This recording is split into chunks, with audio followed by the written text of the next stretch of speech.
নমস্কার, চলে এসেছি আরও একটি ব্লগ ভিডিও নিয়ে।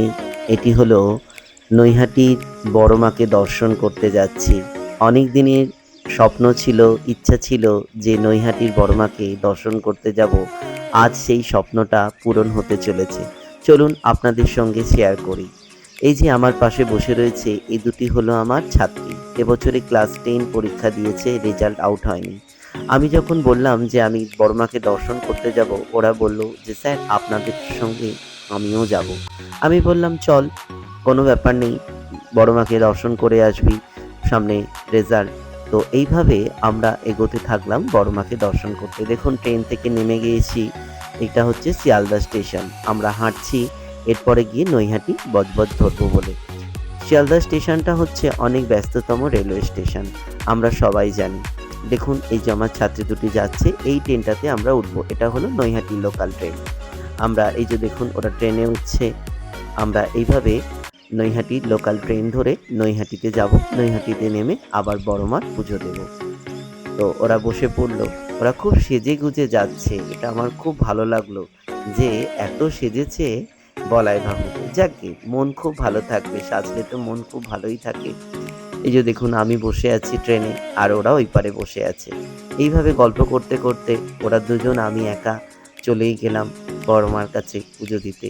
ওদেরও খুব ভালো লাগছে যে স্যার এত ভালো লাগছে যে আজকের দিনটা আমরা পুজো দিতে যাচ্ছি। ট্রেন থেকে নেমে পড়েছি, এটা হলো নৈহাটি স্টেশন।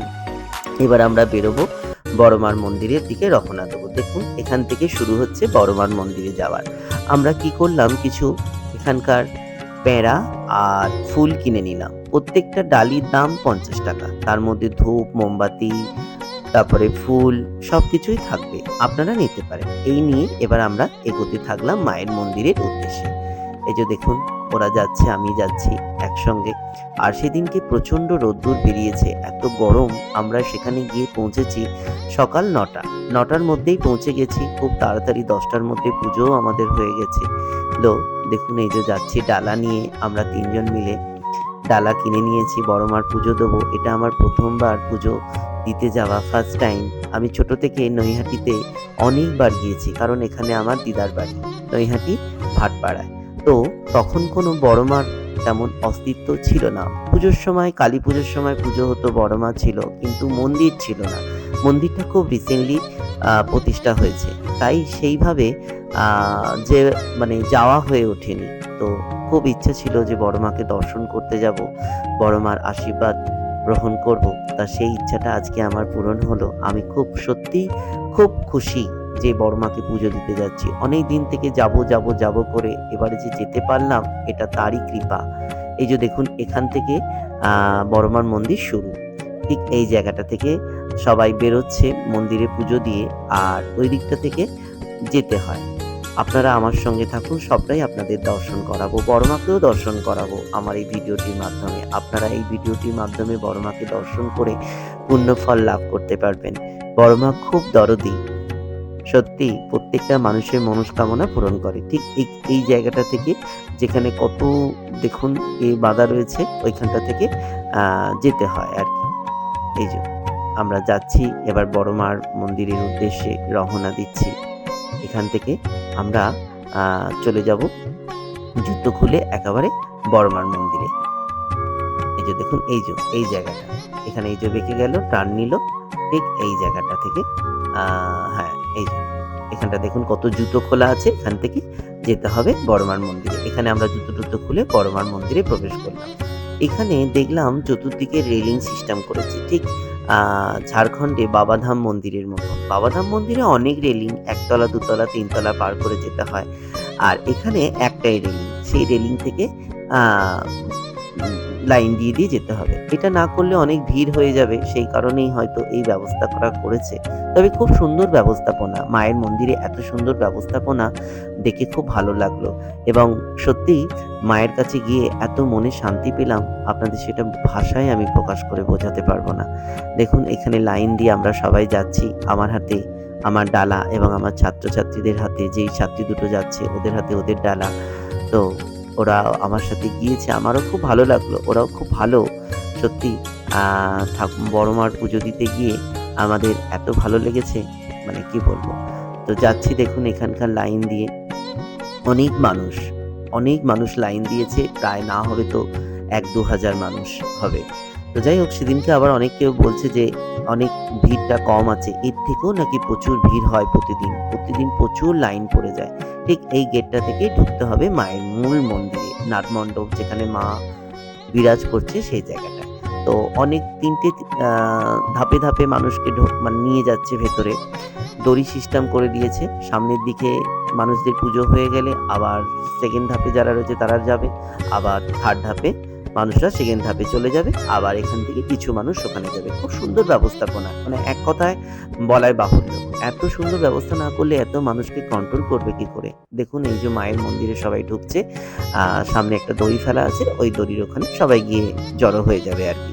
এইভাবে চলছে। দেখুন এই যে মাকে দর্শন করুন। এই যে মা, সত্যি মানে মন ভরে গেল মাকে দেখে। দূর থেকে বলছে যে একটা ছবি তুলে নাও এবং ভিডিও করো, কিন্তু সামনে গিয়ে কিছু করা যাবে না। এটা যে করতে দিয়েছে এটাই আমার সৌভাগ্য। কারণ আপনাদের আমি মাকে দর্শন করাতে পারলাম। মা খুব দরদি, প্রত্যেকটা মানুষের মনস্কামনা পূরণ করে। সত্যি মায়েরকে দর্শন করুন আপনারা, আর পুণ্য ফল অর্জন করুন, মনের প্রার্থনা করুন। এখান থেকে প্রার্থনা করলেই মা শুনবে। মা সবার সাথে থাকে। এই যে দেখুন সামনে থেকে কত সব ডালা নিয়ে পুরোহিতের হাতে দিচ্ছে আর নিজেরা নাম গোত্র বলছে। এত মানুষের নাম গোত্র শোনা কি সম্ভব? নিজের মুখে বললেই হবে নাম গোত্রটা। ওরা তোমার হাত থেকে ডালাটা নেবে, ফুলটা মায়ের পায়ে দিয়ে দেবে, দিয়ে আর আপনার ডালাতে একটু ফুল দিয়ে দেবে। এটাই মায়ের পুজো।